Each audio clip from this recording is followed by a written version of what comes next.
bienvenidos a esta 11ª edición de Avivando Giles por la 96.5 MHz FM Tic Tac, la radio comunitaria de Monteros, retransmitido por el sigloweb.com y por contralor.com.ar en su radio virtual. Y vamos a la presentación de las columnas vertebrales de este programa, que es la señora Miriam Suárez y el caballero Juan Rivadeneira. Miriam.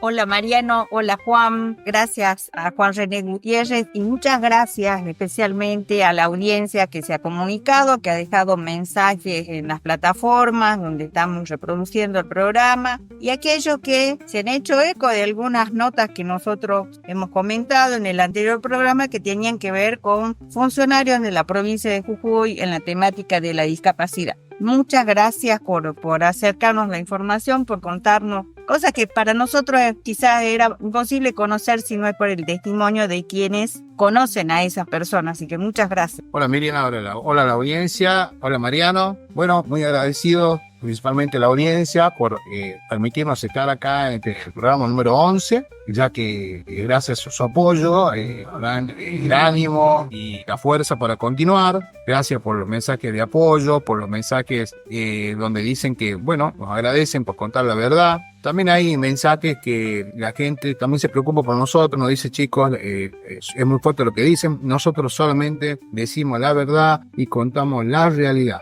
Así es, hay que mencionar también que este programa es el último de este 2024. Estaremos retornando, si Dios lo permite, en febrero, en las primeras semanas de febrero del 2025 y calculamos con el 12º episodio de este programa. Bueno, comencemos con las temáticas de este bloque, que este bloque va a ser mucho más largo. Este programa va a tener 2 horas y en este bloque vamos a tocar la temática, que vienen a ser las estaciones de la política. Vamos a estar tocando cuestiones sobre la pérdida del Estado de Derecho en la República Argentina, en el cual es un año de gobierno libertario. Miriam, creo que es tu tema. Sí, hace unos días por cadena nacional se ha escuchado el discurso grabado del presidente Javier Milei y la verdad que parece que este señor no vive en la Argentina, vive en una realidad virtual porque no ha hecho mención a los índices de pobreza. No ha reconocido que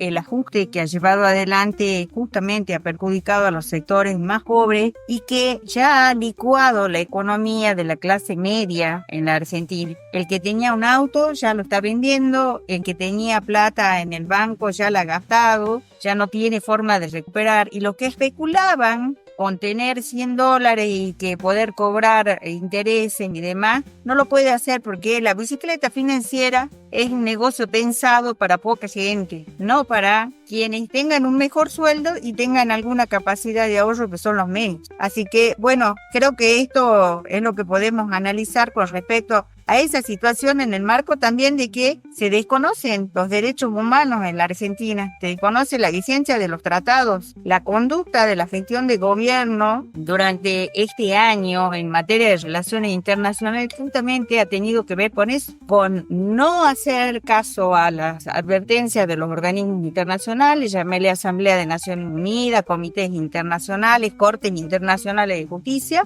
negar, la negación permanente. Y eso, bueno, ha dado como resultado que Javier Milei pueda hacer este discurso donde parece realmente que está dentro de una plataforma virtual, hablándole a un universo de personas que no tienen necesidades que satisfacer, que viven justamente en esa burbuja que, desgraciadamente una política violenta, un discurso violento que está generando casos como estos que nos ha pasado en estos días de que una persona mata a otra porque no cree en el sistema de justicia, nos está llevando a esta situación.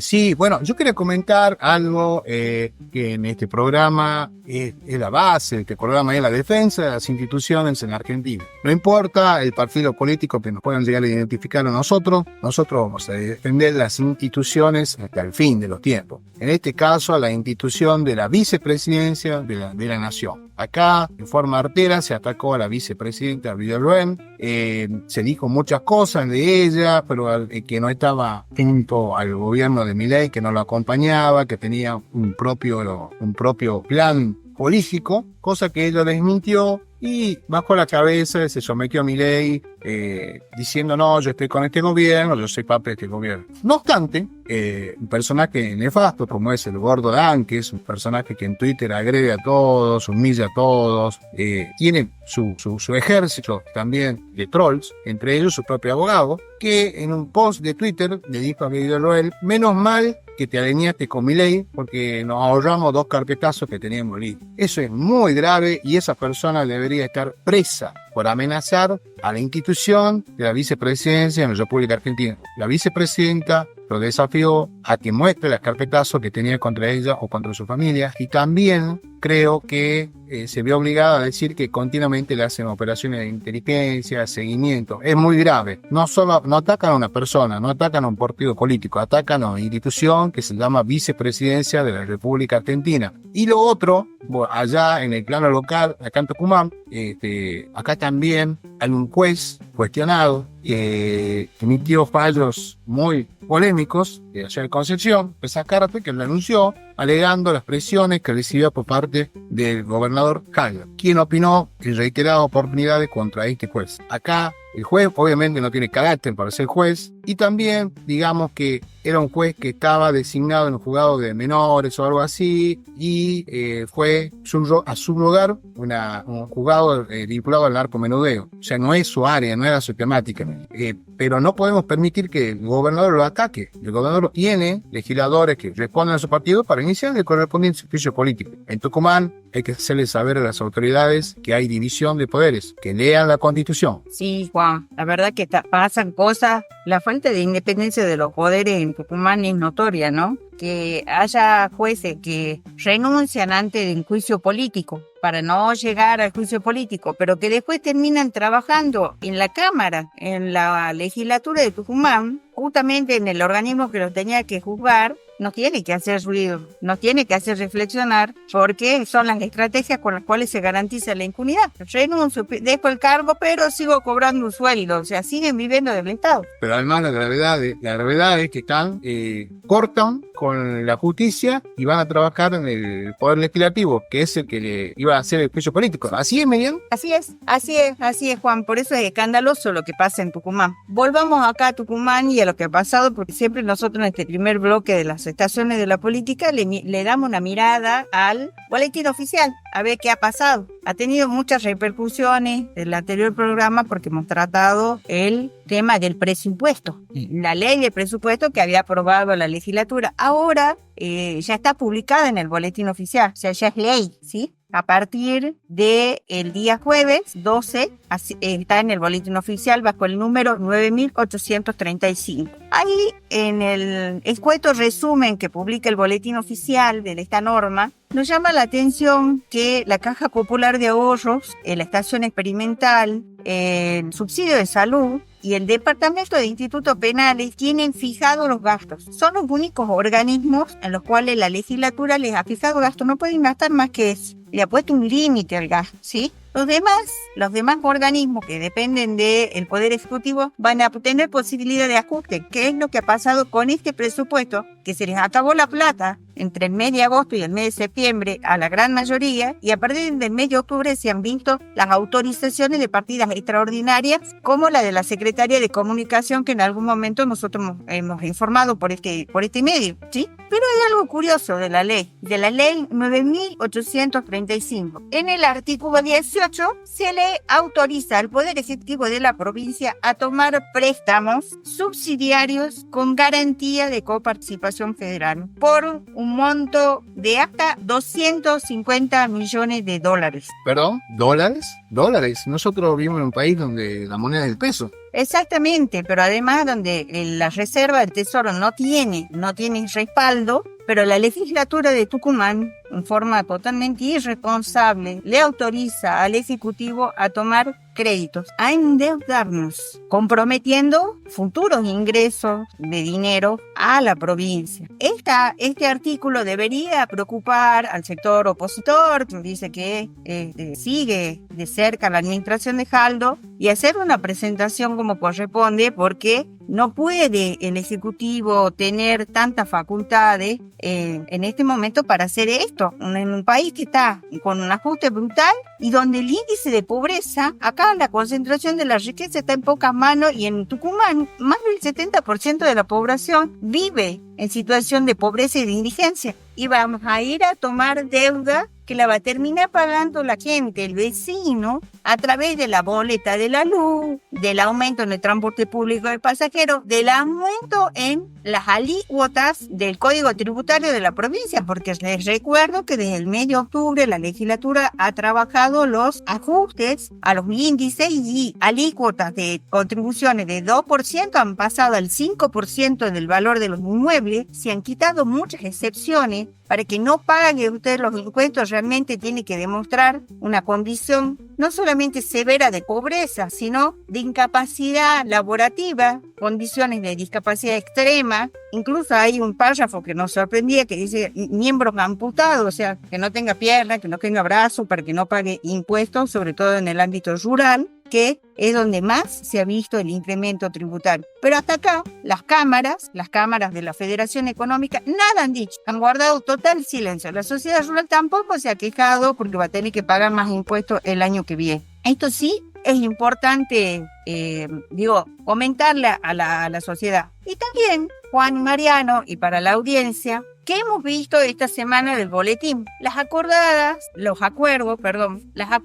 la Corte Suprema de Justicia, que tenían que ver con la autorización para la destrucción de los expedientes de los juzgados de trabajo, de los dos juzgados de trabajo, del número 1 y el número 2. Así que atento a aquellos trabajadores que tenían juicio, que estaban pendientes de resolución o que estaban sin movimiento, péguense una vueltita por tribunales a ver si no son sus expedientes lo que se destruye. También la Fiscalía de Estado ha pedido destruir más de 300 expedientes, y hay acuerdos en el Tribunal de Cuentas. Seguimos con los delegados comunales declarados en rebeldía. En este caso le toca a la gente de la comuna de Colombres, al señor Víctor Hugo Rodríguez, que ha sido el habilitado de la comuna por la falta de rendición de los periodos del año 2019. Y también a la gente de la comuna de Acheral, a Trejo Luis Rolando y a Urueña Julio Alberto, el comisionado comunal y el secretario habilitado de esa comuna de Acheral, por el año 2020, por un bimestre, donde están adeudando documentación por casi 3 millones de pesos. 3 millones de pesos hace 4 años era mucho dinero en una comuna. No se ven las obras reflejadas de toda esa plata que está faltando, y que ha sido ya motivo también de un escándalo a nivel nacional, porque un medio de comunicación se ha hecho eco y ha publicado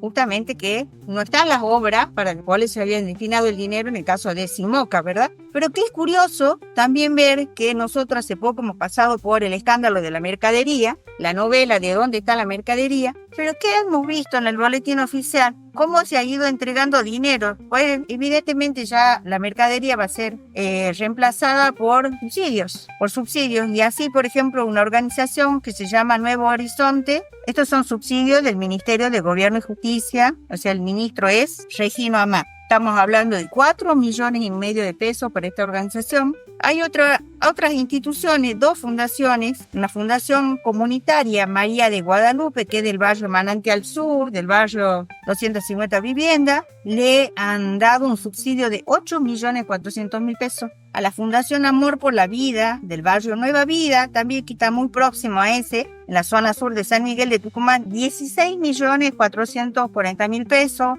También vemos que hubo un decreto que ha salido publicado el 29 de noviembre, por el cual a jubilados y pensionados del Departamento de Policía se les ha otorgado un subsidio de 1.200.000 pesos. Y algo que nos ha llamado la atención en la producción eran las organizaciones de los trabajadores de sectores muy vulnerados, porque de eso también hemos hablado, que es el sector del limón. Hay dos organizaciones que han recibido subsidio del ministro Regino Amán. La organización Delegado del Limón, 2.200.000 pesos, y la organización, la Coordinadora del Limón, 5 millones de pesos, ¿sí? Pero nosotros en un anterior programa hemos hablado de que la provincia le había dado el Intersapra solamente a 10.000 trabajadores rurales y habían quedado más de 50.000 personas de ese sector que no iba a recibir porque los subsidios eran insuficientes. Pero vemos cómo el dinero circula y uno más, Juan, de Simoca,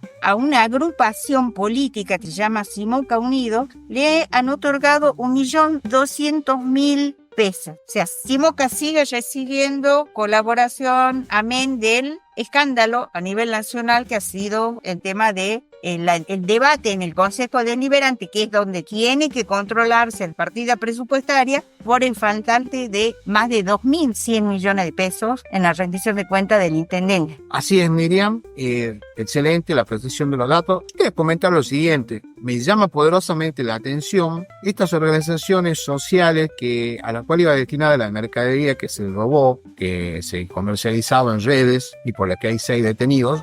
Estas organizaciones supuestamente tienen cierta cantidad de personas que reciben la mercadería, pero nadie protestaba, nadie decía: a mí no me llegó la mercadería, no me llegó el bolsón, no me llegó la yerba, no me llegó el azúcar para el comedor. Es muy raro. Digo, el Ministerio de Desarrollo Social de la provincia no controla y audita que la mercadería llegue. Tiene personal para eso, le sobra. Es medio raro. O no hacen su trabajo o hay una complicidad. Eso había que aclarar. Y lo que realmente mucha gente hizo llegar al medio de comunicación, por medio de comentarios, en las redes también, en la causa de la mercadería hubo un arrepentido que era alguien vinculado a la informática y con el cual fue liberado, y en su casa no se encontró mercadería, solamente hacía los registros supuestamente a quien le correspondía la mercadería bajo una promesa de un futuro trabajo estable. Estas personas lo expusieron por el nombre, el apellido, dónde vive, la edad. Yo creo que eso no va a ayudar a que haya más arrepentidos. No,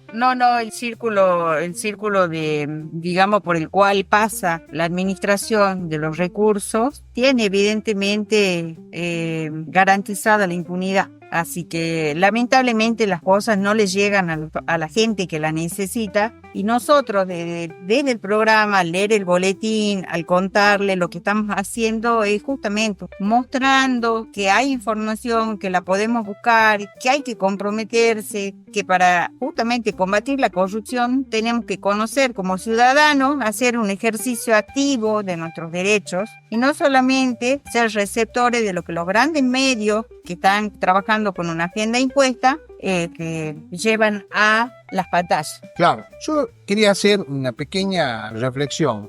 Acá el gobierno provincial está alineado con las ideas libertarias de Javier Milei, pero ni el Ejecutivo Provincial ni sus ministerios serían capaces de sobrevivir a una auditoría privada en el ámbito privado si trabajaran, digamos, en algo que no sea el Estado. O sea, políticamente apoyan algo que la gente que tiene libertad laboral, que tiene su negocio, que tiene una empresa, no permitiría que pase. O sea, digo una cosa pero hago otra completamente distinta. Supuestamente Milei dice que elimina el 90% de los impuestos, y vos dijiste que acá aumentan las tasas, quitan las exenciones a mucha gente que las necesitaba, y entonces ¿en qué quedan? O son libertarios o no son libertarios. No son libertarios, están trabajando conforme un programa económico que termina en 2-3 sectores empresarios, en pocos empresarios en Tucumán, que bueno, son los que han recibido todos estos beneficios, no los ha recibido la provincia de Tucumán. La provincia, cuando hablo de la población que está ahí en el interior, que está soportando la pobreza, la falta de servicios, el mal estado de los caminos, los productores,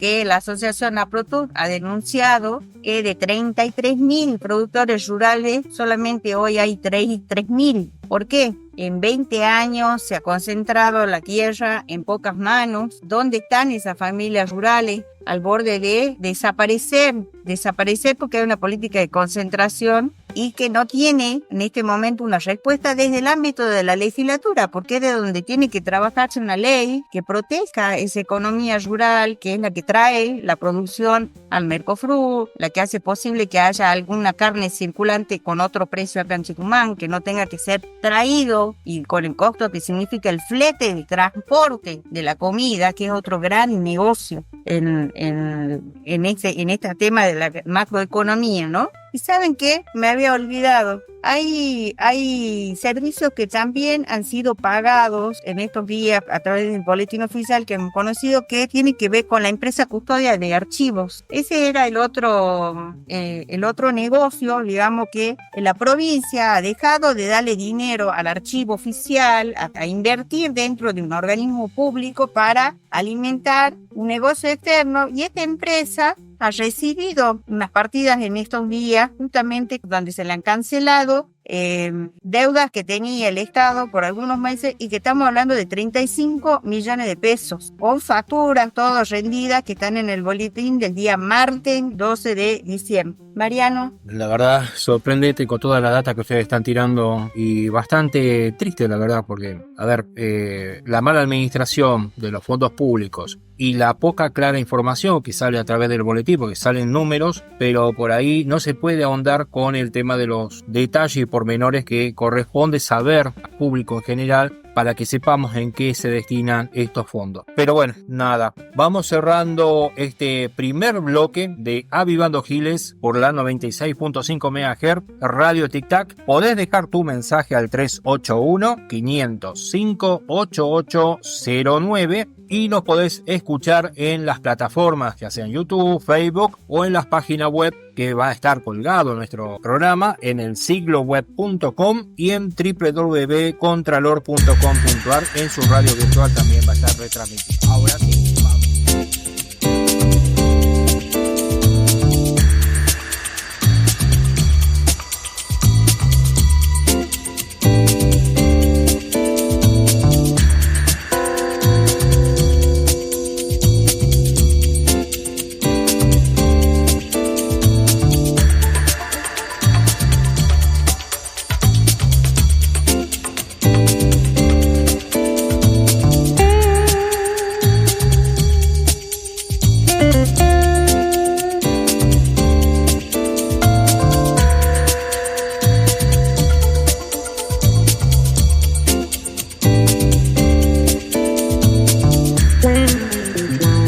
Muy bien, ahora sí en Avivando Giles, en este segundo bloque vamos a tocar algunas temáticas y bueno, voy tirando los títulos. En este segundo bloque vendría a ser la economía que no te cuentan, los ítems, asesinato en Manhattan, wow, qué título, prepagas para monotributistas, nuevos aranceles para afiliados del subsidio de salud. ¿Y de qué baja en impuestos habla el benemérito presidente Javier Milei? Miriam, ¿arrancamos con vos? Sí, Mariano.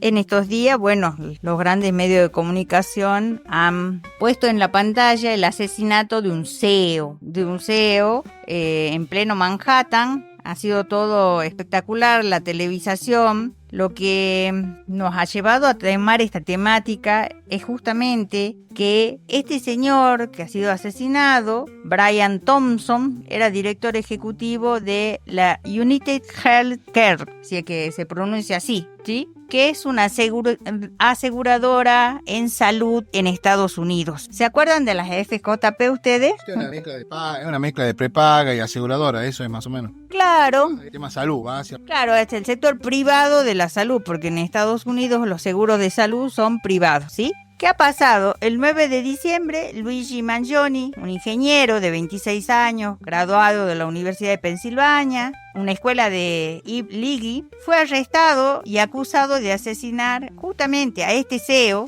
a Brian Thompson, en un acontecimiento que ha ocurrido en Manhattan, ¿sí? En Manhattan los primeros días de diciembre. ¿Por qué? ¿Por qué ha llamado tanto la atención? Porque el año pasado la familia Kaiser Foundation, un grupo de expertos en políticas sanitarias, había advertido que el 18% de los estadounidenses se le negó la atención médica sanitaria, ¿sí? y que el 27% de las aseguradoras les pagaron menos de lo esperado. ¿Qué ha pasado? Había frustración en las expectativas de parte de los beneficiarios de las aseguradoras, para que se entienda. Si pensamos que 2/5 partes dicen que han tenido que prescindir de la atención sanitaria debido a las limitaciones de seguros, es decir, que usted paga para un determinado plan médico y sanitario, pero que a la hora de ir a poder recibir las atenciones no las tiene. Esas tasas de rechazo en las coberturas han aumentado, mientras que las aseguradoras han adoptado tácticas, ¿sí?, como el uso de la inteligencia artificial para tomar decisiones justamente para no pagar, para no cumplir con las prestaciones y ahorrarse ese dinero que después entra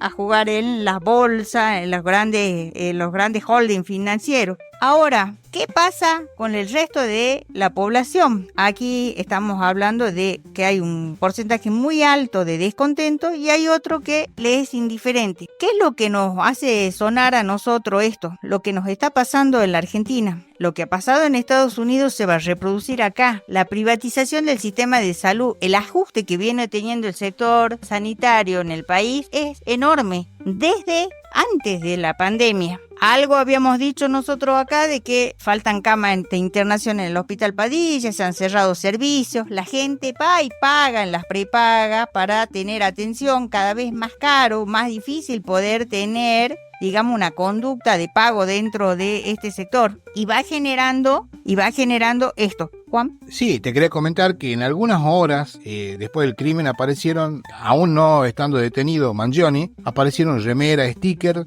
incluso tazas sobre el CEO asesinado y lista de reproducción inspirada en la huida del asesino. Este Mangione se convirtió en un héroe en cierta forma para mucha gente, porque muchos norteamericanos odian a las empresas de salud, porque no, al menos que sea parte de una élite ahí en Estados Unidos, no tenés una buena atención en la salud. Hay muchísimos problemas de no prestar los servicios. Mucha gente tiene deudas por el tema de salud y no pueden pagar las prepagas, y los costos de enfermarse son terribles en Estados Unidos. Hay un odio ya que se va haciendo carne en la gente contra estas empresas. Tener horas en la espera en el teléfono, trámites burocráticos interminables, usan cualquier excusa para negarte los tratamientos médicos y especulan con tu muerte para reducir costos. Y si uno se pone a hilar más finito, ve que esto es una disputa de poder de las grandes empresas financieras y económicas, ¿no? Porque el sector de las aseguradoras apenas si tiene un 6% de margen de ganancia, mientras el sector de la tecnología, como el tema de Apple, por ejemplo, ha hecho una acumulación de un 25% este año en sus ganancias netas. Entonces, sí hay una disputa de poder entre estos sectores, pero no podemos hablar solamente del villano malo, las aseguradoras. Hay una responsabilidad de parte del Estado.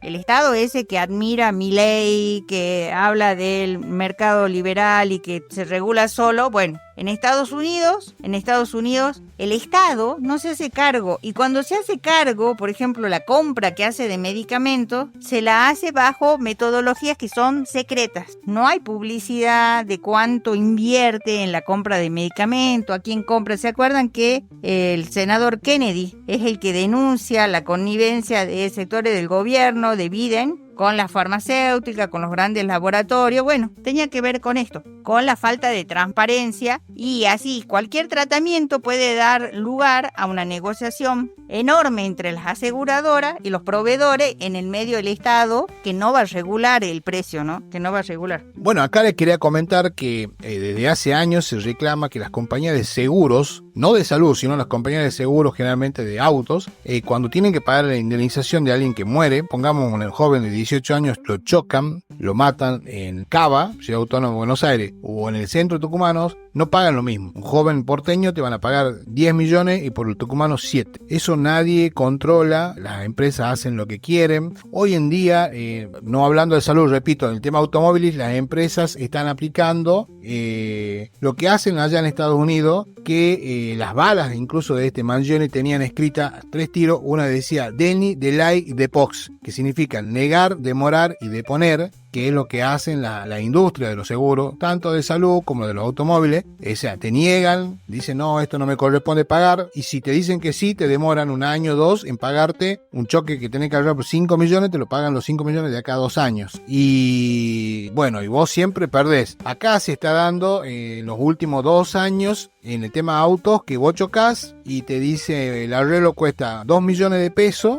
Lo hablo con justa causa porque conozco mucha gente que le pasó, y te dice no, esto vale 1.200.000, tomá ya. Si vos decís que no, te van a demorar 1 año en pagarte 1.200.000, o sea, se te devaluó y ya el arreglo vale 3 millones. Y si no, tenés que judicializarlo. Y no olvidemos que para iniciar cualquier juicio necesitas pagar 400.000 pesos a un abogado para un escrito y más el bono, solo para arrancar el juicio. Y te pueden tener años dando vueltas. Eso no hay sanciones para estas empresas, que muchas veces están vinculadas a funcionarios, como ya sabemos. Pues sabés que te has quedado corto en el monto, ¿no? Se han actualizado los aranceles también de los colegios profesionales. En caso de los abogados, las consultas escritas están en 700.000 pesos. Entonces, estabas atrasado con los aranceles. Quiero volver sobre el tema de Estados Unidos y el sistema de salud, porque es al modelo al cual nos está llevando la gestión de Milei. En Estados Unidos, la cápita o sea, hay menos médicos por cápita y el Estado no invierte en capacitar más profesionales. Han visto que por las redes sociales es permanente, que si usted es profesional, nosotros le damos una visa que vaya a trabajar. Le sale más barato a ese país traer los profesionales, en el caso de la Argentina, que forma buenos profesionales, llevarlos allá una vez recibidos a que trabajen, porque dice que 1 de cada 4 médicos apenas si llega a ganar $400.000. O sea, no es que ganan fortunas como nos venden las publicidades, ¿no? Sin embargo, dice, el tema de las residencias es el mayor límite que hay, porque es difícil en exceso burocrático y además porque en el caso de las aseguradoras no quieren pagar si los profesionales son extranjeros. Es una de justamente las excusas que encuentran a la hora de justificar el no pago. Después, un asunto más que tiene que ver con este hombre, con Mangione, y con lo que acabas de decir, el tema de los escritos, esto de negar, demorar, de poner. Ya hemos dicho que la atención sanitaria era cara y que es ineficaz en Estados Unidos, pero un factor notable que ha reducido la esperanza de vida, que no tiene que ver con los médicos, son los asesinatos con armas de fuego. Y quería ir a esto, Juan. Este hombre, según se ha trascendido en las noticias, había fabricado su arma, la había diseñado con tecnología de avanzada, o sea, ha desarrollado un sistema sofisticado con pocos elementos, con cosas baratas que podía encontrar dentro de su entorno donde él se movía. Eso también es algo que hay que reflexionar. ¿Qué tipo de ciudadano va generando un modelo donde el Estado se aleja, los abandona, lo deja a merced de las empresas, que para las empresas las personas son solo números? No le importa si le duele, si le han cortado el pie, si usted está chocado y tirado, la aseguradora no paga directamente. Entonces, sí tenemos que pensar si ese es el modelo que nosotros queremos. Vamos a terminar como Mangione, queriendo hacer justicia por mano propia porque le niegan la prestación, porque no le han pagado lo que él esperaba, la aseguradora. Y acá pasa con las ART, la aseguradora de riesgo de trabajo. Usted, trabajador de la construcción, se ha caído de un edificio y tiene una ART, el culpable es usted, no la empresa que no le ha dado las medidas de seguridad, que no tiene un inspector, que asegure que usted suba en altura y tenga un arnés, pero si se lesiona la columna va a cobrar 2 pesos, porque la aseguradora no paga. Ya venimos con este sistema que se implementa a través de la mano de obra barata, la precarización laboral. Entonces la vemos a las aseguradoras en el tema del transporte, en el tema de los autos y en el tema del trabajo con las ART. Además de las aseguradoras convencionales por seguro de vida, de incendio, cosechas y demás. Sí, con el tema de Mangione hay un manifiesto que se hizo conocido en la prensa donde él dice que por el hecho de no poder acceder los norteamericanos a la salud se ha reducido incluso la población. Eso incide en la reducción de la población. Pero hay una consultora, hay gente que hace estudios, digamos, y dicen que vinculado con la esperanza de vida, que nos dicen que un factor notable, que no es el tema tanto de no atender la salud, Lo que contribuye realmente a la reducción de la esperanza de vida en Estados Unidos son los aproximadamente 20.000 asesinatos que se cometen cada año con armas de fuego.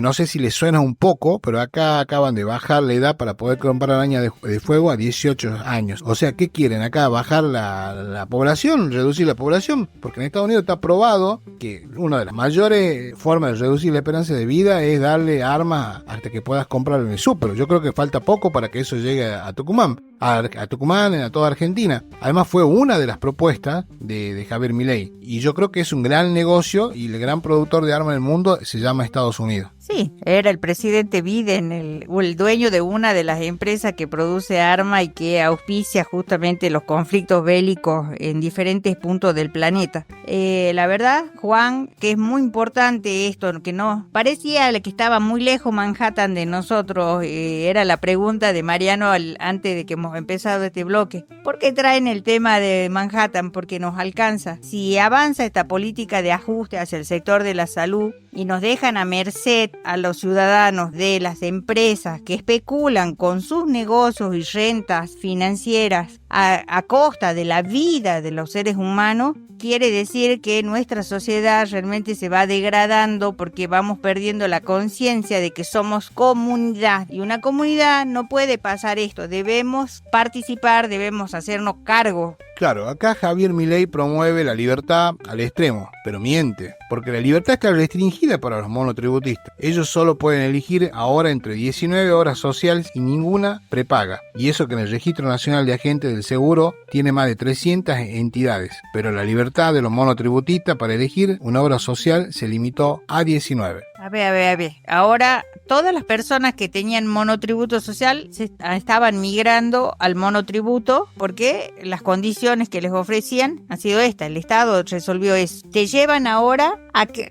Solo puedes elegir entre 19 horas sociales y ninguna prepaga. O sea que si yo soy monotributista, sí o sí tengo que elegir una prepaga de esa lista de 19 y ya no puedo tener prepaga. Cientos en total en la lista. Entonces, este sector económico de las prepagas también se ve afectado por la medida del gobierno nacional, que no era que el gobierno nacional no iba a condicionar el tema del mercado y el negocio entre las empresas. Quiere decir que en este momento la gestión del gobierno nacional, la política económica va a avanzar para beneficiar a algunas obras sociales y para que se cierren seguramente muchas prepagas y se acumule la administración en pocas manos. Respecto al tema del monotributo social, es tal cual como dijo Juan, es muy difícil que el monotributista social, aquellos especialmente que tienen el programa ex potenciar trabajo, hoy volver al trabajo o acompañamiento social, son los que tienen el monotributo social en su mayoría, más allá de aquellos que son aquellas personas que son empleados domésticos o aquellos que tienen alguna actividad menor en la cual tienen que recurrir a este monotributo social. Pero sí hay una cuestión de negocio, ustedes están demostrando, hay una cuestión de negocio a favor de los amigos del poder, a favor de los amigos del actual gobierno nacional. Obviamente sabemos que es una mentira que venían a liberar el mercado, que todo tenía que ser libre. Es una mentira que la gente compró y por eso lo votó. Hoy, a un año del gobierno de Javier Milei, todo el mundo se está dando cuenta cuál es el interés y, digamos, la predisposición real que tienen respecto al tema, en este caso, salud, en el cual, como ustedes plantean, están buscando destruir lo estatal para diezmarlo y trasladar a lo privado, pero privado selectivo. ¿Sabes qué, Mariano? Me acordaba que han visto que han despedido mucha gente este año de los organismos nacionales estatales con el argumento de que era gente ñoqui. Y en realidad lo que han ido desalentando es la vocación de que los trabajadores, ya sobre todo los profesionales, quieran ser empleados estatales. Porque al pagarles mal no van a querer trabajar en el Estado. Pero a los que vayan a trabajar, a partir de ahora, se van a tener que convertir en monotributistas, estar inscritos en la AFIP como mínimo, para poder facturar. ¿Por qué? Porque les hacen contrato de locación de servicio. Ahí es donde también se incrementa la cantidad de personas que van a estar alcanzadas por esta decisión de reducir todo a 19 obras sociales, que no sé si serán todas de la mesa de los gordos de la CGT. quiero aclarar algo, Mariano, es para todos los monotributistas. Todos los monotributistas de cualquier categoría solo pueden hacer a 19 horas obras sociales. Tengo la lista por acá. Obra social de la Asociación Mutual de los Obreros Católicos, Padre Federico Grote, obra social de Programas Médicos, Sociedad Argentina de Consultoría Mutual, obra social de operadores cinematográficos, obra social del personal de distribuidora cinematográfica de la República Argentina, y así. Son obras sociales que no se las conoce, casi, y creo que es como para que te tires a pagar más en otras obras sociales mejores, y estas son de baja categoría, con malas prestaciones. Y a eso están llevando, digamos, a los monotributistas. A eso lo están llevando a los monotributistas, a todos, no solo a los sociales, a todos los monotributistas. Es terrible. Lo que van, esto también he escuchado que en algún momento este gobierno dice por qué el Estado tiene que pagar las jubilaciones, o sea, están buscando un sistema de AFJP nuevamente, y va a pasar como en Estados Unidos, y con todos los controles allá, de vez en cuando alguna de estos tipos de AFJP, que vos le aportás tus aportes, le das tus aportes, después de 4 o 5 años quiebran y se desaparecen y vos perdés tus aportes. Pasa en Estados Unidos. No quiero pensar lo que puede llegar a pasar acá con todos los descontroles que hay, con todos los mismos funcionarios van a crear su AFJP, probablemente. Es todo negocio, digamos. Nada te garantiza que vos esos aportes, cuando estés por cumplir tu jubilación, los tengas, porque esas empresas van a ser privadas. La jubilación van promoviendo que tengas una jubilación privada, una salud privada también. La verdad que es muy grave esto, es muy grave. ¿Por qué? Porque hemos dejado que un gobierno primero degrade el Ministerio de Salud a Secretaría, después que desaparezcan programas que son necesarios para la población, como el tema de remediar, con el cual se bajaba, digamos, el precio de muchos medicamentos de primera necesidad. ¿Por qué? Porque los grandes laboratorios, al entregarlos el Estado, tenían que tenerlos a un precio bastante accesible para que las familias puedan ir a comprarlo en la farmacia y no tener que ir a pedirlos al dispensario del barrio, al hospital o a la farmacia que tenga el hospital de cabecera. Bueno, entre estas cosas, el Estado se retira de esas responsabilidades y nos deja en mano de los especuladores, de los grandes holding internacionales que en el tema de salud, justamente, como dice Juan, nos tienen entre los experimentos que hacen la generación de respuestas a determinadas enfermedades, las vacunas que han sido tan cuestionadas por no haber tenido el suficiente control, y la población mundial ha sido parte de ese experimento. Poner vacunas sin ningún tipo de control. Tiene que haber responsabilidad de parte del Estado en esta materia. Yo creo que a largo plazo lo vamos a ver de aquí a algún tiempo, a la falta justamente de presencia del Estado en nuestra población. Lo vamos a evaluar a los daños, y ese costo lo va a tener el pueblo entero que responder más adelante. Lo que hoy se hace es política a futuro de reparación. Es también una inversión que tenemos que exigir de parte del Estado. Volvamos a Tucumán. ¿Cuántos trabajadores estatales hay en la provincia? Para la ley 9.835, que es la ley de presupuesto que aprobó la legislatura, en el artículo 5 dice que hay 101.267 trabajadores con cargo de planta permanente, ¿sí? ¿Por qué empezamos hablando de cuántos trabajadores hay? Porque son los que aportan al sistema de salud, del subsidio de salud, ¿sí? Se han incrementado el cuadro tarifario en estos días, y en el boletín oficial en 2 oportunidades están justamente expuestas las actas convenios que ha suscrito las autoridades de este instituto, que para quienes me preguntan a veces si es una obra social, el instituto sí es una obra social porque lo dicen los organismos, ¿sí? Para ello. ¿Cuánto vamos a pagar ahora de aranceles, Juan? Bueno, acá dice consulta médica ambulatoria, 7.800 pesos. Interconsulta especializada en internación, 16.800. Alta de planes especiales, 13.200 pesos. Consulta plan infantil, 7.800. Consulta interlocutor de neurología, 6.600. Y así. pero esa es solamente una de las actas. La otra acta la ha suscrito la gente de la intervención del subsidio de salud, que esa es otra cosa. ¿Cuándo va a volver a la administración a sus afiliados? Sigue intervenido. Ya llevamos 30 años de intervención del subsidio de salud con la Asociación de Clínicas y Sanatorios, la actualización de los montos por internación, por cirugía, por estudios de imágenes. Pueden verlos, creo que no son las mejores noticias para la Nochebuena, el fin de año y la bienvenida del año, la actualización, porque le duele el bolsillo a los afiliados. Y estamos hablando también de que la legislatura le dio un gasto fijo al instituto de apenas 29 millones de pesos de giro comercial, ¿sí? ¿He leído bien? 29.000 millones de pesos. ¿Acá? Bueno, acá lo que dice el boletín oficial son 29.000 millones, en realidad casi 30.000, porque son 29.996, o sea, 30.000 millones de pesos. En salud de los trabajadores y su familia, pero estamos hablando que ese monto es apenas, por ejemplo, el 20% del gasto que tiene la Caja Popular de Ahorro, que es apenas un porcentaje de la plata si yo lo relaciono con los subsidios que le ha dado al transporte. O sea, el Estado también está descuidando la salud de los tucumanos, de los trabajadores estatales y sus familias. ¿Vamos cerrando el bloque?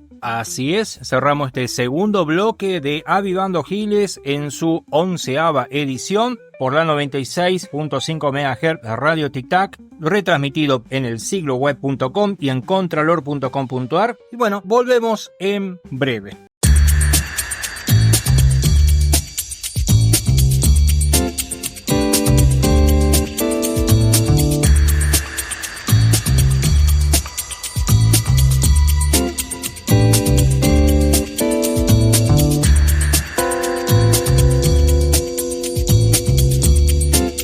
Muy bien, ahora sí, en el tercer bloque de Avivando Giles, tenemos la temática del ser jubilado en esta era Milei. Hay varios puntos que creo que mejor que no lo adelante porque acá hay números en estos títulos. Arrancamos con... Bueno, primero quiero agradecerle a los jubilados y las jubiladas de la plaza, de la Asamblea Permanente en Plaza Independencia, por acompañar a la prensa, por permitirnos sacarle la foto, por darnos testimonio. Usted sabe que es muy interesante porque allí hay trabajadoras del sistema de salud que nos cuentan cómo funcionaba el Hospital Padilla. Me contaban que en los años 90 había 360 camas de internación y había 360 trabajadores permanentes en el Hospital Padilla, y usted se encontraba dentro del hospital con que el señor que cambiaba el foquito era empleado, compañero del médico, compañero del enfermero, se conocían todos. En este momento se ha ido tercerizando eso, ha ido perdiéndose la comunidad sanitaria de estos hospitales, es cada vez más reducida al personal administrativo y capaz que algunos cargos jerárquicos de jefes de cirugía, jefes de sala, jefes, y después todo el demás personal de maestranza es tercerizado. Hasta los camilleros son tercerizados ahora, hay cooperativas que hacen ese trabajo. Así que le agradezco mucho el testimonio a las jubiladas y también contarles que siguen exigiendo un haber mínimo de 1 millón de pesos porque la canasta básica alimentaria de un jubilado alcanza los 935.000 pesos. Entonces, y están ganando un tercio, aunque el gobierno haya hecho lobby de esto. Y recordarles que en el año 2017 los diputados de Tucumán apoyaron la reforma de la fórmula justamente con la cual se hacía el cálculo previsional, lo cual ha provocado que los jubilados pierdan efectivamente 300.000 pesos de su haber. Si hoy estuviese vigente la fórmula anterior, estarían percibiendo alrededor de 600.000 pesos de haber, ¿sí?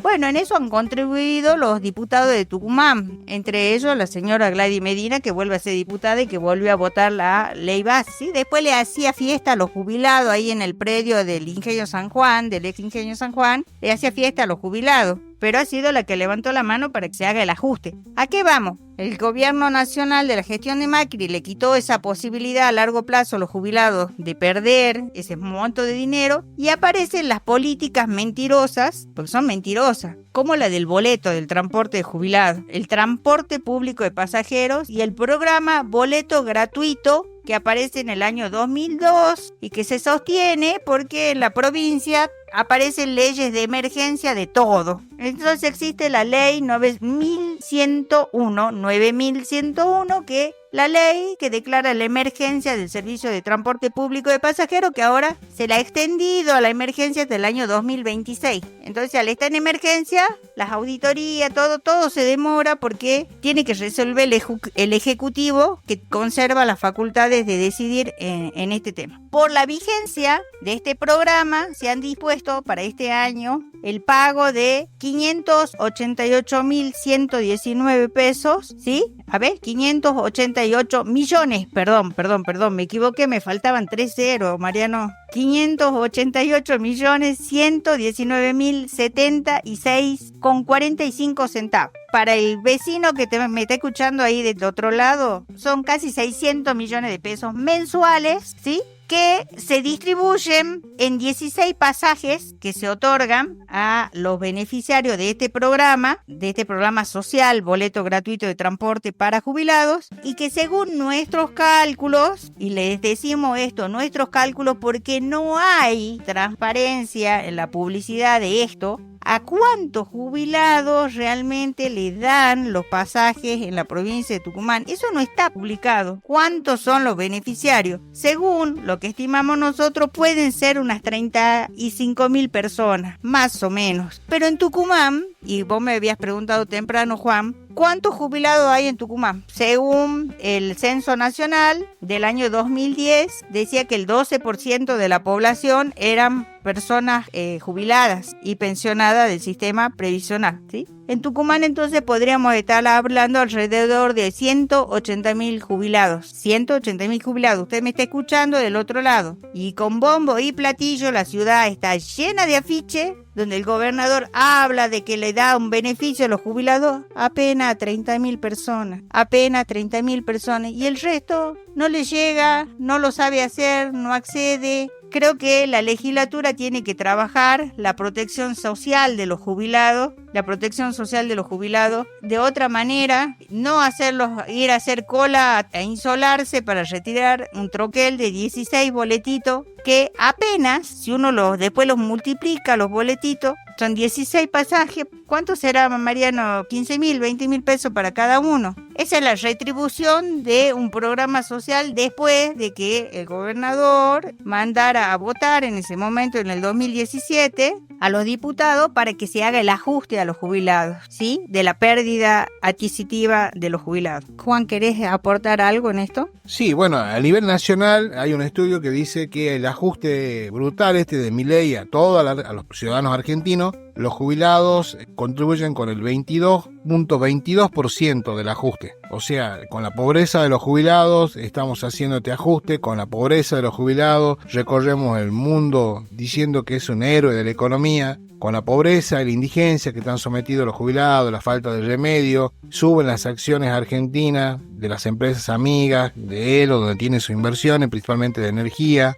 Con el ajuste al que someten a los jubilados, baja el riesgo país, que no hay garantía de nada, que es el invento de una empresa internacional, que no es algo de un organismo que está en todos los países, sino que es una empresa la que fija el riesgo país. Ahora tiene que ver con todo esto, esta gente que gobierna la nación, lamentablemente dice que tenemos superávit, pero lo que no se entiende es que si hay superávit, ¿por qué la deuda pública aumentó en 1.700 millones en el mes de noviembre? Escucharon, ¿no? 1.700 millones aumentó la deuda pública en el mes de noviembre. Son números terribles, porque 1.700 millones, estamos cerca de los 2 billones de pesos en aumento de la deuda pública. Escucharon bien, 2 billones de pesos. Esto es demoledor para el futuro de la Argentina, para todos los que estamos en este barco llamado Argentina. En total la deuda ya asciende a 464.258 millones, habiendo aumentado en el mes de noviembre 1.705 millones. Dicen que hay superávit, pero obviamente es una mentira. ¿Para qué, si hay superávit, estamos tan emocionados ahora porque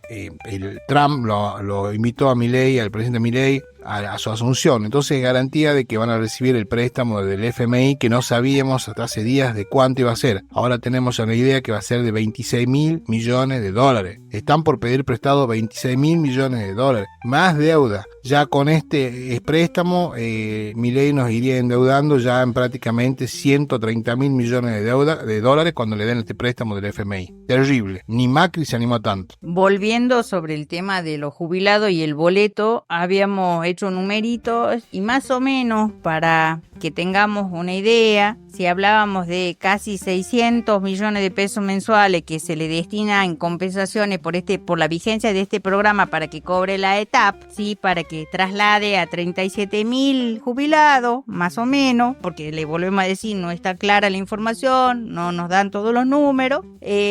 La ETAP, por este programa del transporte público para jubilados, se lleva 7.200 millones de pesos. Pero Miriam, ¿eso es aparte del subsidio que le dan para que funcione el transporte? ¿Aparte? Claro, todavía le dan los subsidios de nación, porque eso de que le han quitado los subsidios es una gran mentira. Los subsidios se los siguen dando. Y lo mismo que el sector eléctrico, ¿no? Lo ha dicho el otro día, lo ha explicado muy bien en una de sus grandes clases magistrales el diputado Rodolfo Tailade, sobre el tema de los subsidios y la vigencia de los subsidios, ¿sí? A todos los sectores. Pero el caso del transporte recibe los subsidios que todavía le dan de la nación, los subsidios que le dan de la provincia. La provincia le da todos los meses subsidios que van entre los 3.000 millones y los 6.000 millones, ¿sí? Y sin que las empresas tengan una auditoría, son licitarias de una concesión de un servicio público. Entonces deberían controlarle el seguro, el tema de los trabajadores, que estén todos al día trabajando, no como en la pandemia que pedían subsidio para 6.000 trabajadores, los empresarios del transporte, de la ETAP,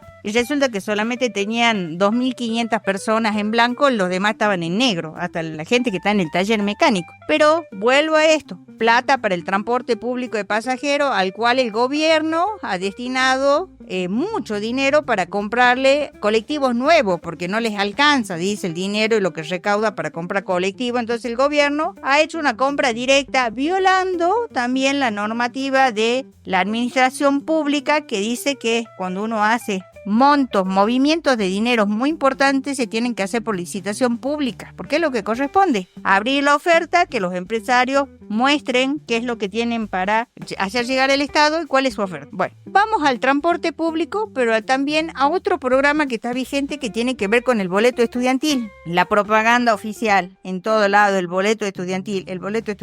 En el mes de marzo, la ministra de Educación ha dicho que se le iba a alcanzar el beneficio a 80.000 alumnos. 80.000 alumnos eran los beneficiarios de este programa. Ahora vamos a relacionar los beneficiarios. No nos enoja, digamos, ni nos molesta que los niños, nuestros jóvenes y a estudiantes adultos reciban ese subsidio, que se lo merecen y que es necesario que se siga promoviendo. Pero lo universalicemos. ¿Por qué? Porque los montos de dinero que recibe la ETAP son enormes. No justifica esto. La matrícula del año 2023, que este año puede haber variado apenas unos numeritos, 1.000 alumnos, 500 alumnos, no más. Pero el año pasado arrojó una matrícula de 339.443 alumnos. Esto es del nivel primario, del nivel secundario, del nivel superior, no universitario, educación especial, educación de adultos, 339.000 alumnos. Y la provincia solamente otorga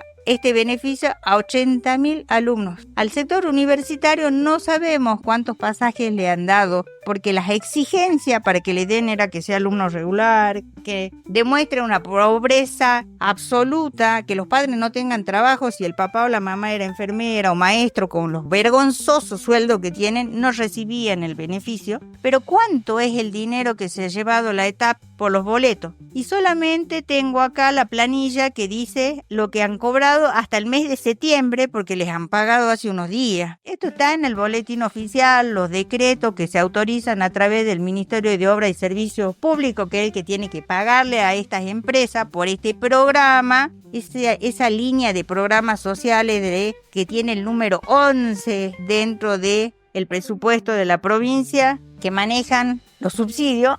Miren, para lo que es el ámbito de la tarjeta, la tucumana, lo que es servicio interurbano de acá, de la capital, que sería el sistema metropolitano, ¿sí? Porque la capital tiene otra tarjetita, el municipio tiene otro beneficio para los vecinos de la capital. Pero el metropolitano de acá, para la ETAP este año, 1.360 millones de pesos en, ya le digo, hasta acá dice que han dado 71.676 tarjetas, ¿sí? De golpe se aumentó la tarjeta, porque hasta el mes de julio hasta el mes de agosto solamente había acreditada 43.000 tarjetas, pero en el mes de septiembre han aparecido casi 30.000 tarjetas más. Les cuento que en el caso de este programa del boleto estudiantil, existe una comisión que tiene responsabilidades para certificar que esto sea así, que existan las 70.000 tarjetas, donde hay un funcionario de transporte, un funcionario por el Ministerio de Educación, funcionario por la Universidad Nacional de Tucumán y de la Tecnológica, y también alguien del CONSUDEC, del Consejo de Educación Católica, ¿sí?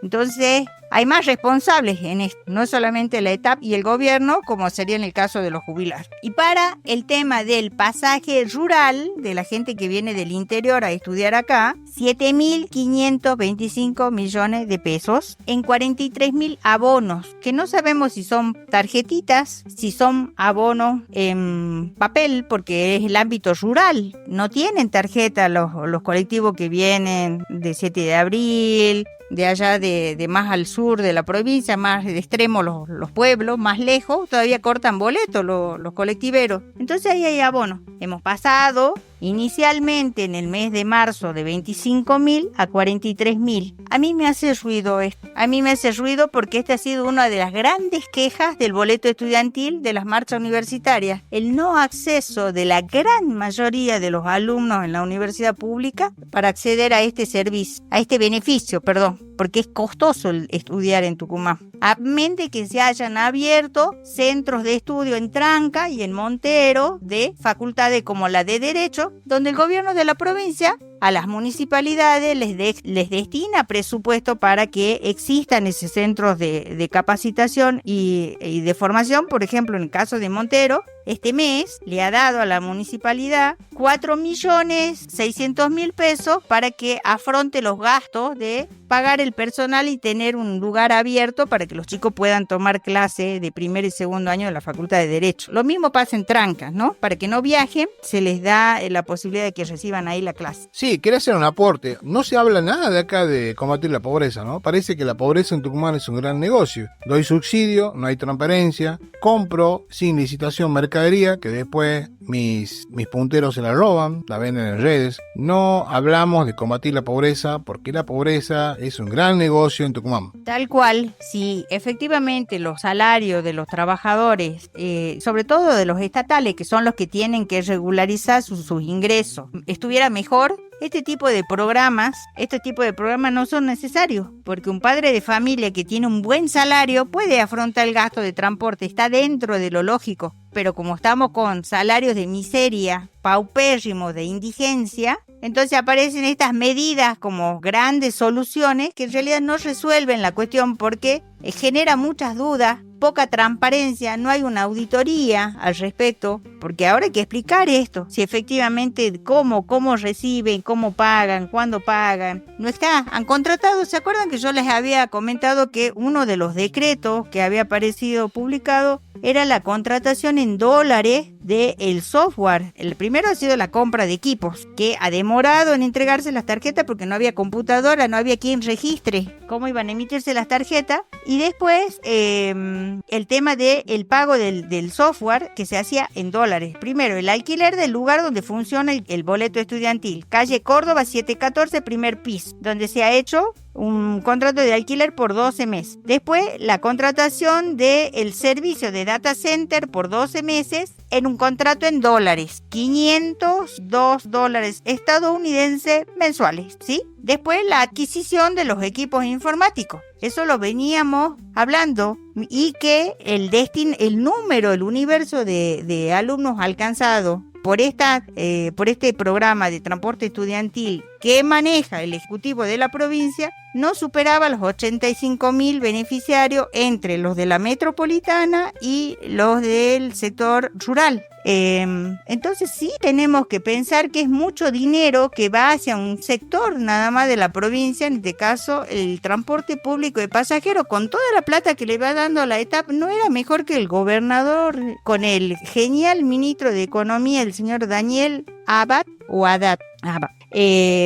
trabajen en una propuesta de una empresa estatal de transporte, con lo caro que le sale a los tucumanos sostener este servicio en manos de este sector, porque si realmente a ellos les da pérdida y deberían dar lugar a otros oferentes, pero acá no funciona la Secretaría de Transporte de la provincia, no funciona la Dirección de Transporte porque dice que no tiene, le faltan más de 100 trabajadores que hagan inspecciones, no tiene, se han ido jubilando, no han abierto los concursos, tiene trabajando gente a través de programas sociales todavía, precarizado por 8.000 pesos, por 20.000 pesos, el que más cobra 80.000 pesos al mes. Pero toda esta plata le destinan, hemos hablado de más de 7.000 millones de los jubilados, estamos hablando más de 10.000 millones de pesos para estos beneficios a un sector que es muy chiquito. Estamos hablando de apenas 80.000 personas y los alumnos en Tucumán son más de 350.000 en total entre sector público y privado.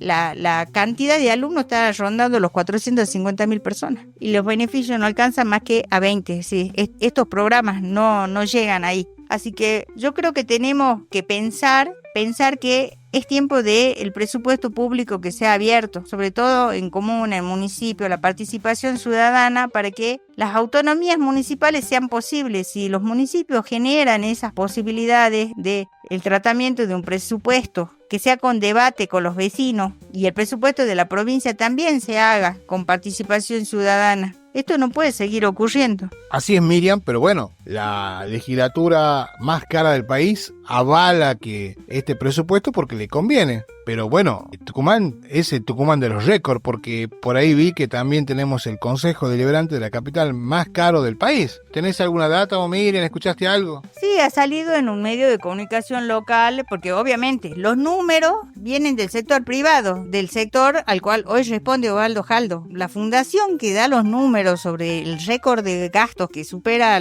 abiertamente también el presupuesto de la legislatura. Vos sabés que yo hacía números, están gastando lo mismo los legisladores y los concejales. Parece que se han puesto de acuerdo. Tienen apenas un numerito de diferencia de 1 milloncito por abajo. Los concejales más o menos 6 millones de pesos y los legisladores eran 7 millones de pesos por día. Y eso lo sostiene un pueblo pobre, un pueblo muy pobre como el de Tucumán. Y los datos lo tira la Fundación Libertad. La Fundación Libertad que lo trae en unos días a Javier Milei a conmemorar el aniversario de Juan Bautista Alberdi. Me pongo mal porque Alberdi fue realmente un prócer, un hombre que amaba la libertad, un hombre que quería la emancipación de los pueblos americanos y que luchaba para despegarse de esa hegemonía que tenían los españoles sobre nosotros. En cambio, acá el que se llama libertario, anarco-libertario, se quiere someter a Estados Unidos, a Israel. O sea, nada que ver con Alberdi. Nada que ver, que también era un hombre de paz, Alberdi, que se opuso a la guerra con el Paraguay. Y acá Milei quiere pelearse con Venezuela, con Bolivia, con Chile. Entonces, ¿de qué paz hablamos? Alberdi promovía una verdadera libertad, defendía a los pueblos americanos, a nuestros vecinos, y además era un hombre que tenía valores realmente y que respetaba las instituciones y decía que lo que más sagrado era la Constitución, de la que él fue, digamos, con su base, fue el promotor de que salga la Constitución, estaba ahí, digamos, casi todo lo que se fue la Constitución estaba escrito por Alberdi. No podemos darle un premio a alguien que está del otro lado, o por más que digan, acá Alberdi mismo lo decía, acá Milei te dice, sí, el hombre hay que darle todas las libertades, y Alberdi decía, no porque el hombre sea libre, la patria va a ser libre. Así es, Juan, pero un detalle a tener en cuenta, Milei utilizó todas las herramientas para poder convencer de sus mentiras, utilizó herramientas que son, en este caso, personajes históricos como Alberdi, lo utilizó como una herramienta electoral, utilizó como herramienta electoral a los pibes, utilizó como herramienta electoral a mucha gente con el descontento de un gobierno que también era malo, pero nunca tiene comparación con lo que está pasando hoy en día. lamentablemente por ahí pedirle a Milei o al grupo cínico, porque es un grupo cínico que está en el poder, un poco de humanismo va a ser imposible. Lo que sí debemos en este momento tener presente quiénes son los colaboracionistas, como pasaba con los franceses que se vendían a los invasores nazis. Bueno, hay que tener presente quiénes son hoy los colaboracionistas que están avalando a este tipo de régimen. Hablemos con propiedad. Tenemos un gobierno que tiene mucho tinte realmente fascista. Así que la utilización de gente del pasado, héroes, próceres, ellos no tienen ningún miramiento para poder utilizarlos. Así que lamentablemente es esta la situación. Vamos a la pausa, enseguida volvemos.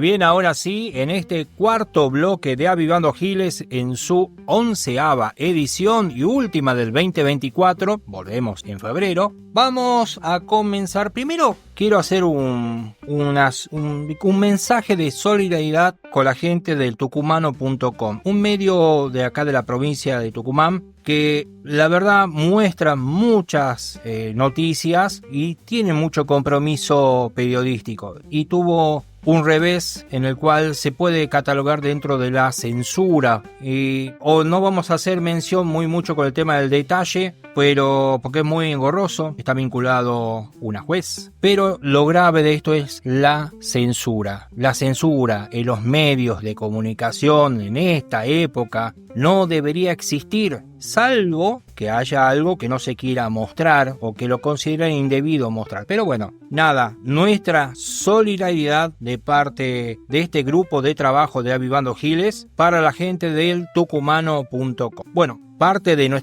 este último bloque es la editorial que viene haciendo el señor José Miele. Le mandamos un saludo a Alicia, que está recuperada, y damos paso a la editorial de José. Hola, buenas compañeros y compañeras. Quería aprovechar para comentarle algo que realmente me impactó y resulta ser una descripción extraordinaria de lo que nos está pasando. Hace unos días,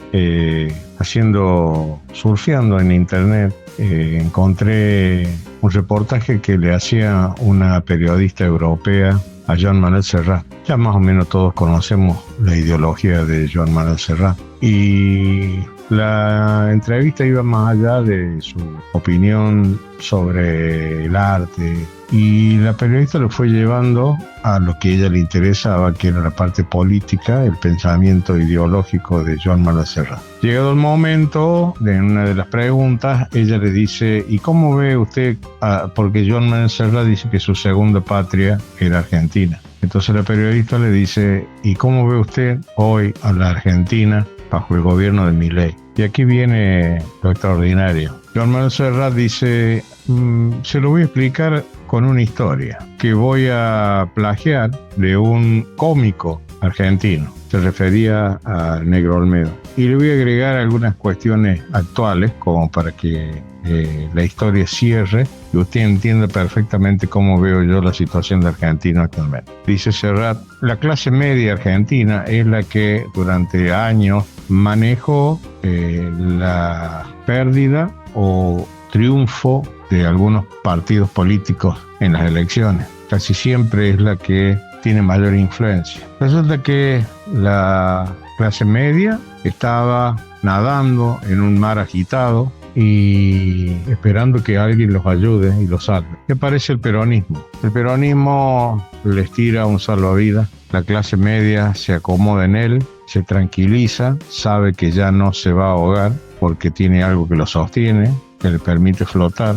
Pasa el tiempo y la clase media empieza a quejarse porque está cansada de nada, de estar metida en el agua con el salvavidas. Y dice, queremos un bote para estar más cómodo, para estar seco. Estamos cansados de estar en el agua. El peronismo les da el bote. La clase media sube al bote, descansa, se relaja, se siente mejor. Pasa el tiempo y empiezan a ver que alrededor, en el mar donde ellos están, hay distintas clases de botes. Hay unos más grandes, hay unos más lujosos, hay unos más grandes. Entonces la clase media argentina dice, ¿y por qué yo no tengo derecho a tener un bote mejor? El peronismo les vuelve a dar la oportunidad y les dice, bueno, les voy a dar un bote mejor. Eso significaría la posibilidad de tener una casa o de tener un auto, por ejemplo. Están en el bote mejor, un velero, por ponerle más o menos una categoría, dice Joan Manuel Serrat. Y de golpe empiezan a ver pasar algunos transatlánticos con distintos nombres.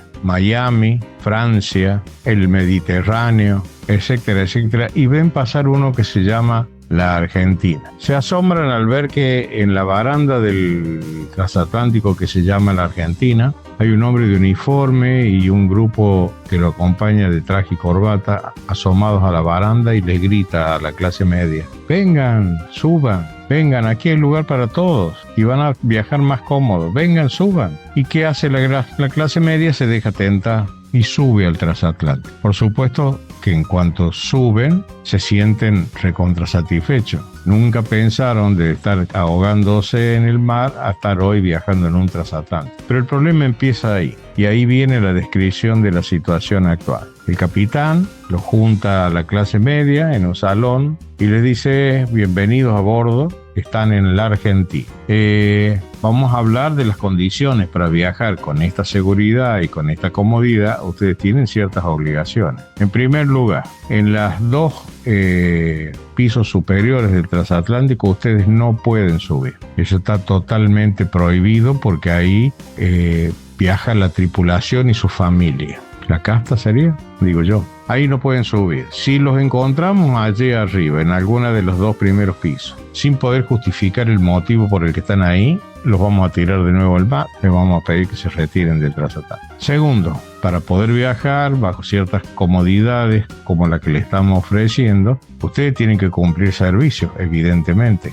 Bueno, hay muchas cosas por hacer. Enseñar en las escuelitas internas. Todo el tercer y cuarto piso están dedicadas a servicio. Ahí están los hospitales, ahí están las escuelas. Así que ustedes van a tener que buscar dónde ubicarse para trabajar y poder pagar el bienestar que les estamos ofreciendo, de darle seguridad y de darle el alimento para que puedan sobrevivir en el viaje. Y los que no consigan una ubicación, los que no consigan dónde ubicarse con una tarea que justifique el pago de su viaje, iba a tener que dejar el transatlántico. Además, otra cosa, como veo que hay mucha gente mayor, la gente mayor no puede trabajar en ninguna de las tareas que hay, ni de limpieza, ni de sala de máquinas, ni de la escuelita, ni en el hospital, ni en las oficinas. Entonces ustedes se van a tener que hacer cargo de la gente mayor, de darle dentro de su porción recibida algo para ellos. Ustedes lo tienen que mantener. Otra cosa, sus habitaciones están desde el piso quinto hacia abajo. Del piso quinto hacia abajo se van a ubicar en las habitaciones que encuentren. Están numeradas, van a ir por orden alfabético, y si no alcanzan las habitaciones, el exceso de pasajeros va a tener que abandonar el transatlántico. Este es el panorama que hoy veo en lo que es la República Argentina, dice Joan Manuel Serrat, manejada por un gobierno de derecha como el de el señor Milei. Y la verdad que me pareció una descripción absolutamente extraordinaria, una metáfora fantástica, que él agregó a un cuentito que alguna vez hizo con salvavidas, bote y transatlántico nuestro querido Alberto Olmedo. Como me pareció tan bueno, decidí grabarlo y hacérselos conocer para que a su vez ustedes los repliquen con sus amigos, con sus parientes, con otros compañeros y compañeras, porque realmente es la descripción de la clase media. Y el cuento termina cuando la clase media abrumada por la cantidad de trabajo que tiene, con la poca calidad de la comida y del alojamiento que le brindaba el transatlántico, decide de nuevo tirarse al agua y esperar que alguien los rescate. Y vuelve a repetirse la historia. ¿Cómo estamos actualmente? Esperando que el peronismo vuelva a rescatar especialmente a la clase media en este mar bravío, solitario, en que nos dejó la política, la mala política, esperando que vuelva un peronismo como el de Juan Domingo Perón y nuestra querida Evita, como el de Néstor Kirchner. Y aunque algunos compañeros no estén de acuerdo, mi opinión personal es que el salvavidas más cercano son Cristina y Axel Kicillof. Un abrazo para todos.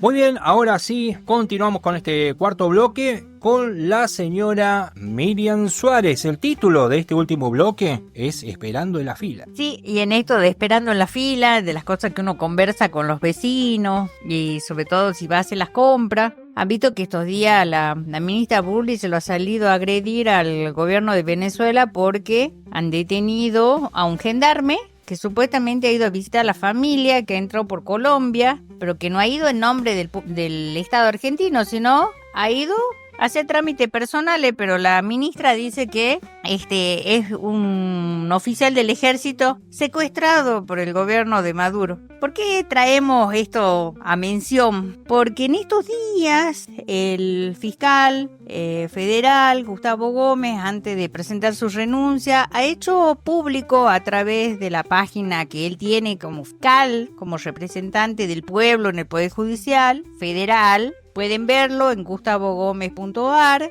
Ahí está el procesamiento, la orden de procesamiento de gendarmes que han trabajado por obediencia, han recibido la orden de parte de un superior, ¿sí? De un comandante de la gendarmería, para que hagan una operación. Para la jerga común serían usado su uniforme y han ido a apretar una familia pobre, rural, de la zona de Potrero de las Tablas, para que esta gente desaloje el lugar y le venda al precio que le ha ofrecido la gente de la Fundación para el Desarrollo, que es la propietaria, dice, de la fundación, es la Universidad San Pablo T, o sea, la señora Catalina Lonac y Jorge Alberto Rocha Ferro. A través de 4 gendarmes han extorsionado a una familia del departamento de Lule para que vendan a un precio vil, o sea, por un escaso 1 millón de pesos.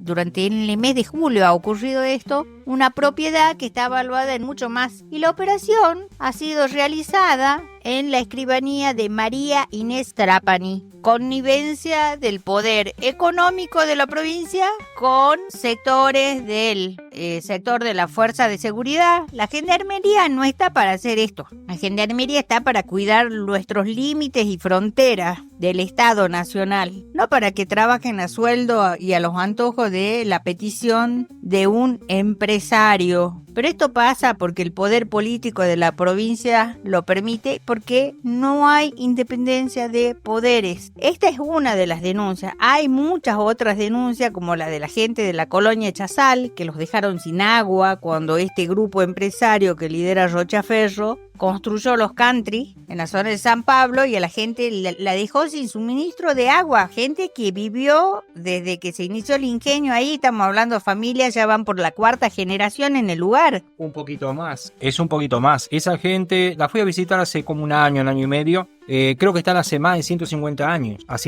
viviendo en ese lugar, y bueno, lo están tratando de asfixiar. En este caso le están sacando el agua. Siempre han buscado la forma de amedrentarlos para que salgan de ese lugar y puedan hacer ese emprendimiento que hoy son countries, antes eran cañaverales o cultivos. Los quieren asfixiar de cualquier manera a esta gente que tiene derechos sobre esas tierras. Tienen derechos sobre esas tierras. Bueno, es vergonzoso, y que la justicia esté al servicio de estos intereses mezquinos. Y como decía un señor el otro día, justamente en un juzgado, una persona que iba a declarar en un juicio de lesa humanidad, la bestia es insaciable. Cuando se refiere a la bestia, a la ambición, lo económico, ¿no?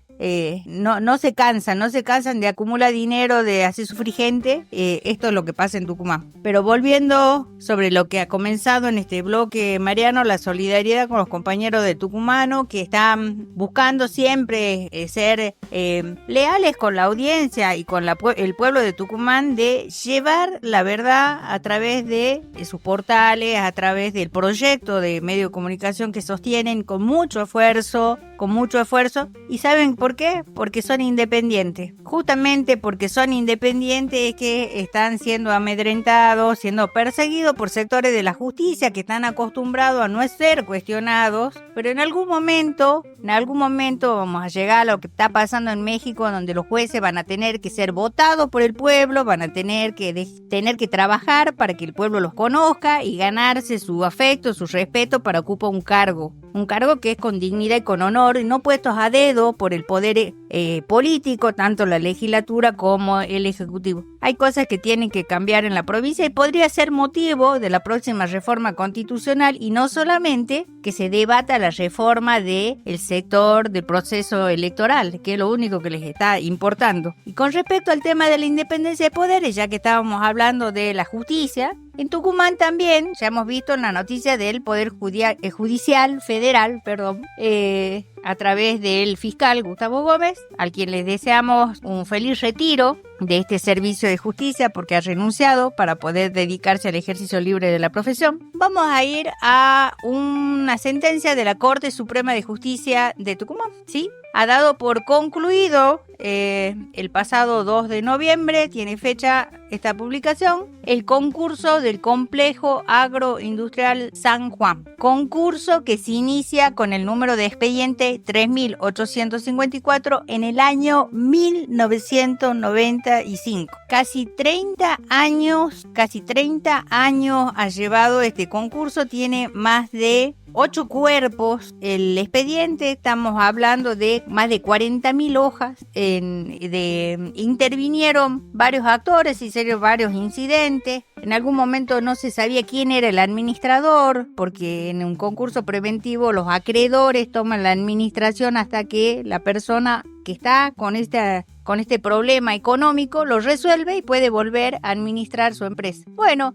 en este momento, quienes demandaban al complejo se han retirado, dice que ya no le deben nada, por lo tanto, la justicia de Tucumán entiende que ya no existen las condiciones por las cuales se sostenía el concurso preventivo, ya se ha ordenado las cuentas, y en ese ordenar las cuentas, los que han perdido son los trabajadores. Estamos hablando de 1.500 familias de la zona este de Tucumán, de Banda del Río Salí, de Alderete, que este era su ingreso, era su sostén de vida en la fábrica. Además, lo que implicaba que muela el ingenio San Juan, el movimiento económico por día que tenía, es enorme. Ahora ha vuelto a las manos de sus originales administradores en ese momento, en el año 95, y estamos hablando de señor Jorge y de 2 señores de apellido Figueroa. Ya les leo: Hugo Alberto Jorge, José Oscar Figueroa y Tomás Ice Figueroa. ¿Cómo dijiste? ¿Cómo dijiste el nombre? Tomás Ice Figueroa. ¿A usted no le suena, Mariano, raro? Sí, Isis Figueroa es el principal asesor de Martín Menem, presidente de la Cámara de Diputados de la Nación. Ah, bueno. Estamos hablando de que este empresario, Tomás Ice Figueroa, termeño, vecino de acá nomás de unos 90 kilómetros de la provincia de la capital de Tucumán, es accionista del Complejo Agroindustrial San Juan y es asesor en la Cámara de Diputados de la Nación desde los años 90, donde llega a ese lugar por otros parientes, también de apellido Figueroa, y por ahí me acabo de acordar de algún paparazzi entre Mera Figueroa y cierta modelo y todo lo demás, la pizza con champán, década del 90, del menemismo. Bueno, esta gente hoy está a cargo ya, tiene en manos la administración del ingenio, y acá también lo traíamos a mención porque, siguiendo con esto de la independencia de los poderes, no hubo independencia de poderes cuando por ejemplo, para una campaña electoral, que no recuerdo si ha sido la del 2017, ¿sí? Donde Osvaldo Jaldo creo que resultó electo diputado, si mal no recuerdo, ¿no? Porque por ahí se me van el orden en el momento en que ha sido candidato. y sí hacían campaña con el entonces intendente, hoy ministro, Darío Montero, sobre la reapertura del ingenio, porque el ingenio molió hasta el año 2018 y sacaron subsidios de asistencia económica supuestamente para ayudar a las familias. En ese momento eran sumas que oscilaban los 20 millones de pesos, hacían partidas presupuestarias, que después efectivamente no han llegado a la gente porque los veíamos marchar hasta el puente Lucas Córdoba a los trabajadores para manifestar que no tenían qué comer y nadie les daba respuesta, ni la jueza que estaba a cargo y que después se aparta del concurso, que se siente agraviada por uno de los terceristas y se aparta del concurso. Ahí en esta quiebra no hay independencia de los poderes, hay intervención permanente tanto de sectores del ejecutivo, del legislativo, intereses de los intendentes, de algunos legisladores. Recuerdo una nota que le hicieron al señor Enrique Romero, justamente donde él hablaba de la nuceteada del ingenio San Juan, atribuyéndole en ese momento una operación o una maniobra al entonces gobernador Juan Mansur para querer quedarse con el proceso concursal a un precio vil. Y eso salió en los medios de comunicación, lo pueden ver, búsquenlo, a Enrique Romero explicando el tema de la nuceteada del ingenio. Sí, Miriam, yo te quería comentar algo. Un pequeño proceso dentro de esto del ingenio de San Juan, y se nota la connivencia de la justicia con el Poder Ejecutivo Provincial, con el Poder Ejecutivo Nacional, sobre 700 hectáreas sobre las 1695 que son del complejo de Hotel San Juan. Como en esta semana recién se está levantando la inhibición, desde el año 95 no se podía vender las tierras del ingenio de San Juan, del año 96, recién están levantando en el registro inmobiliario la inhibición y recién se podrían vender las tierras, digamos, si se resulta alguna operación, pero también eso queda, digamos, entre comillas, porque acá hay una pelea entre dos grupos económicos y esta es una sentencia en primera instancia, faltaría todavía apelar a la Cámara, a la Corte, o sea que no tendrían que vender porque no está claro quién es el dueño. Pero supongamos que se pueda vender es a partir de esta semana. En este año, más o menos a principio de año, entró una denuncia de uno de los que pelea por ser el dueño, diciendo que un señor Alberto Posleman había usurpado 700 hectáreas en la zona de Ranchillo, en San Miguelito. Consultado Posleman dice que no, que él se las compró al complejo de agroindustrial de San Juan en el 2023. Algo que es imposible porque no está dentro de las excepciones de las ventas que se hicieron, que son de muy poca cantidad de hectáreas por algunas cuestiones que había que resolver del juzgado, pero nunca 700 hectáreas. Pero él dice, yo las compré, son mías. Es más, recorrimos hace poco esa zona que comprende varias fincas y están cambiando la caña por soja. Consultado el cuidador, dijo, no, yo le cuido para Alberto Posleman, hace un año que la tiene las tierras. También consultamos a los contratistas que estaban haciendo el trabajo, nos dijeron lo mismo, hace un año que trabajamos para Alberto Posleman. 700 hectáreas en la mejor zona cañera de Tucumán. Estamos hablando de 10.000 pesos, supongamos, por hectárea. ¿De cuánto hablamos? Por lo menos de 7 millones de dólares. O sea, estamos hablando de una suma de 8.000 millones de pesos, más o menos. Bueno, ese despojo ya lo tiene San Juan. Ahora, ¿quién es Alberto Posleman? Hay gente que lo vincula a un pariente que tiene en la Corte Suprema. Un pariente de él está en la Corte Suprema de Tucumán. Y volviendo a que me sorprendía que esté Ice Figueroa allí, Ice Figueroa es asesor de Martín Menem, o sea, hay un peso político y se volcó para ese lado la sentencia de la jueza de primera instancia, para el lado donde está Ice Figueroa. O sea, los intereses sobre estas tierras, principalmente del ingenio, y por supuesto para beneficiar a unos cuantos empresarios, unos cuantos políticos, y los empleados perdieron el trabajo. Más de 1.000 familias de la banda de Río Salí quedaron sin trabajo, directa o indirectamente, y no se reemplazó esta industria por otra, y esta gente se murió llorando. En el hospital veíamos los videos hace unos años muriéndose en el hospital Padilla porque no tenían atención médica, ningún tipo de cobertura. Lamentable lo que pasó en banda de Río Salí, y en esa época todo el proceso de desbaratamiento del ingenio de San Juan fue en las gestiones de Darío Montero. Sí, curiosos datos de la sentencia, a las cuales invito, como siempre, a quienes nos siguen a leerlo. Pídanosla, se la vamos a mandar, está en un PDF. Primero, en cuanto a la cancelación de la deuda laboral, la jueza en este caso entiende que el incidente está concluido, que se han pagado y liquidado las planillas, la totalidad de los trabajadores,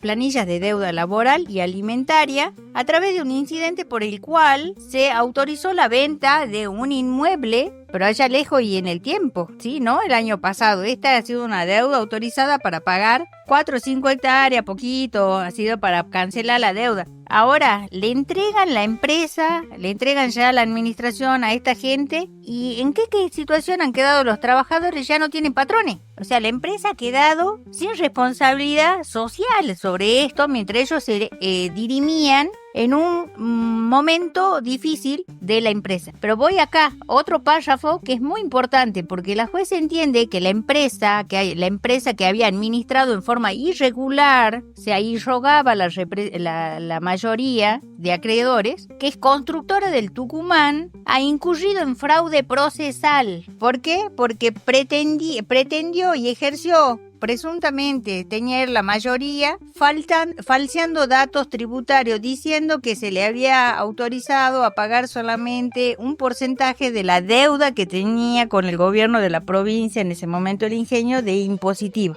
Después, en el año 2014, el gobierno de Tucumán dice: nunca hemos autorizado la quita ni la disminución de la pretensión de que nos paguen el 100% de los impuestos, ¿sí? Y por otro lado, la jueza también en este caso habla de los procesos de impugnaciones que han tenido las diferentes empresas que han intervenido en ese momento, y dice que este concurso está plagado de deslealtad procesal de parte de los profesionales, de los abogados que representaban a las partes que se cuestionaban justamente las representaciones, de fraude procesal y abuso procesal y conductas ilícitas y dilatorias. Entonces no es que no, yo creo que esta sentencia es la puerta para otros procesos que tienen que ver con justamente que se sancionen esas conductas de parte de los profesionales que hacen este tipo de cosas, porque han ido dilatando la resolución del proceso durante 30 años, lo que acabas de decir. Hemos visto mujeres cocinando en la puerta del ingenio en ollas populares, los trabajadores enfermos,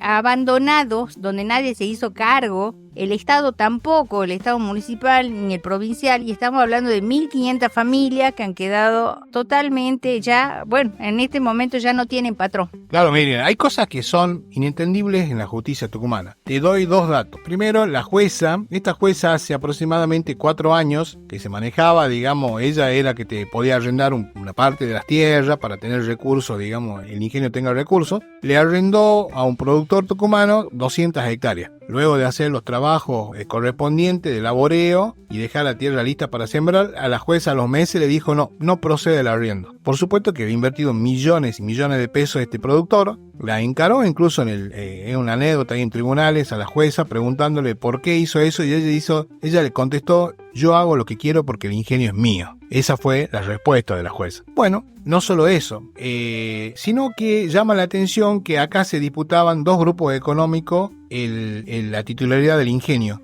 porque aparte de estar en el concurso, hubo una figura nueva para el ingenio de San Juan estrenada con el ingenio de San Juan en la Argentina, que se llamaba el Crown Down, donde uno de estos 2 grupos económicos tendría que haberse quedado con el ingenio, pero sorpresivamente esta jueza le otorgó al original dueño, al que lo fundió el ingenio, al grupo Jorge, le otorgó el ingenio, cuando él no pagó los créditos, lo pagó uno de estos grupos económicos. O sea, o le corresponde a uno u otro, pero no al que lo fundió y que no pagó los créditos. Es increíble lo que pasa. ¿Vos sabés algo quién eran los del grupo Jorge? ¿Alguna data? Mira, hay un párrafo también interesante de la sentencia que hace mención al modo en que este complejo industrial aparece, digamos, la figura societaria, quedándose con el ingenio. Se quedan con el ingenio en plena dictadura militar, en 1977, luego de que el gobierno de Videla liquidara la empresa nacional azucarera, CONASA, ¿sí? Entonces, también da que pensar de qué modo este grupo económico llegó en complicidad justamente con los represores, porque son casos como el del juicio de Ford. Son empresarios que han adquirido las empresas y que han colaborado con la desaparición de trabajadores. Y el ingenio San Juan es uno de los ingenios que tiene trabajadores asesinados, secuestrados, torturados, y quién sabe si no están por ahí, digo, el resto de muchos de ellos en los campos, dentro del ingenio. No se ha abierto todavía la investigación de lesa humanidad sobre ese complejo industrial, ¿no?